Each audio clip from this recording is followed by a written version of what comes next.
जय हिंद दोस्तों। अभी आपने पिछले सप्ताह देखा होगा कि एक मेजर जनरल साहब का आप कोर्ट मार्शल बैठा था कि मनमानी से उन्होंने अपनी जो एलएमसी अप कराई डाउन कराई प्रमोशन के हिसाब से। इसी तरह कर्नल साहब, अभी एक ब्रिगेडियर साहब का मामला सामने आया है। उन्होंने भी, उनके ऊपर बहुत सारे भ्रष्टाचार और ओबेसिटी है उनकी, यानी वजन ज्यादा है, फिर भी उनको प्रमोशन दिया जा रहा है। उसके लिए बहुत बड़ा ट्वीट है, वो मैं आपको पढ़ के सुनाऊंगा। साथ में सवाल है एलएमसी, एक जवान एलएमसी होता है तो किस में होता है? ट्रेनिंग में होगा या किसी फौज के वर्किंग कंडीशंस में होगा, चाहे वो ऐसे फायरिंग हो, बीपीटी हो, पीपीटी हो, एक्सरसाइज हो, या किसी भी ऑपरेशन में हो, फॉरवर्ड एरिया में हो, या उसका गाड़ी का बड़ा मूवमेंट हो, या कुछ लैंड स्लाइडिंग हो।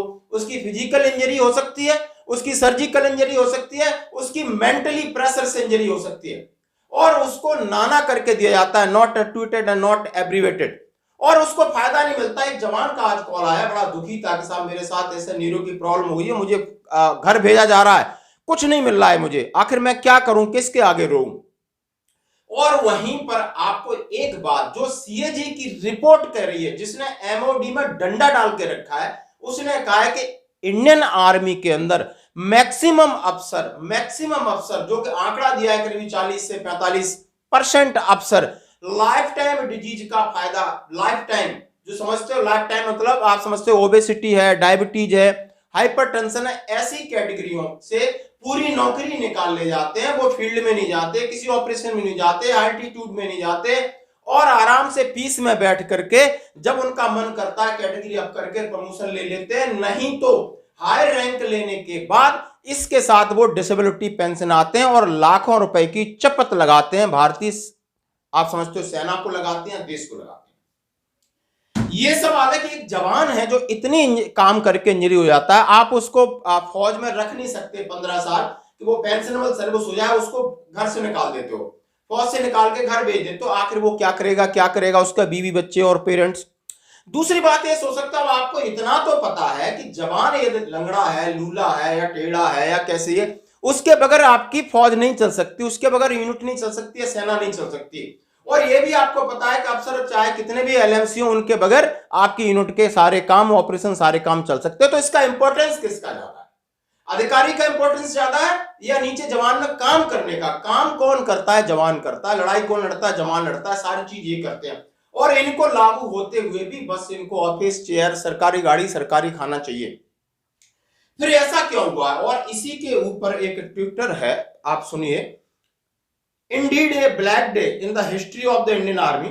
The Rug Brigadier, who is well known for his corruption, has been promoted to all a sudden today in spite so many complaints against him, and also being a medical unfit because of obesity. This is what the organization is up to. इन्होंने कहा कि एक brigadier को promotion दिया गया है, हाल ही में इसके ऊपर भ्रष्टाचार के आरोप थे और ओबेसिटी भी थी, उसको दिया गया है।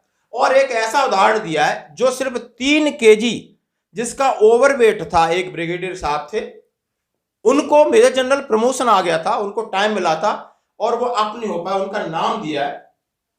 इन्होंने लिखा है कि who made to retire just because, उन्होंने बोला है in the recent past brigadier Gopi Iyer of artillery was not promoted and was made to retire just because we was overweight a few kgs only, but in this case of the corrupt brigadier, he is overweight about 40 kg.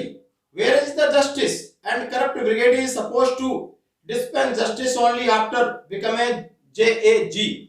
कितने शर्म की बात है। वहां पर एक commander जिसका नाम है ब्रिगेडियर अय्यर साहब, गोपी अय्यर साहब, और मैं ये बता सकता हूँ वो मेरे कमांडर थे, मैं उनके साथ था, ये इंसिडेंट था, मैं उनके बिल्कुल साथ था, मेरे कमांडर थे। मेजर जनरल रैंक आने के बाद उनको बहुत सारा टाइम दिया, वो दिन में रात में अपने 3 केजी वजन नहीं कम कर पा रहे थे और उनका मेजर जनरल रैंक नहीं लगा था और वो रिटायर हो गए थे।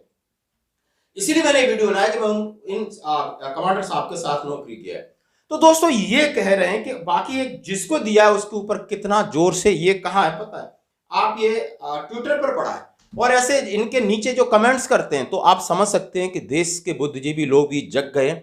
सेना के साथ हैं, बहुत सारे एडवोकेट हैं, बहुत सारे बुद्धिजीवी समझ सकते हैं कि सेना के अंदर रह के कुछ सबकी बात नहीं कर, कुछ लोग अपने मनमानी ढंग से फायदा ले रहे हैं और सेना को कमजोर कर रहे हैं। जहां उनका सेना को कंट्रीब्यूट करने का था, वहां अपनी मनमानी तरीके से पेंशन ले रहे हैं। और ये सारी चीज आपने देखा होगा, और इसी के खिलाफ एक बहुत बड़ा कल एक महापंचायत हो रही है हमारे जवानों की, उसमें जरूर शामिल हो। धन्यवाद दोस्तों।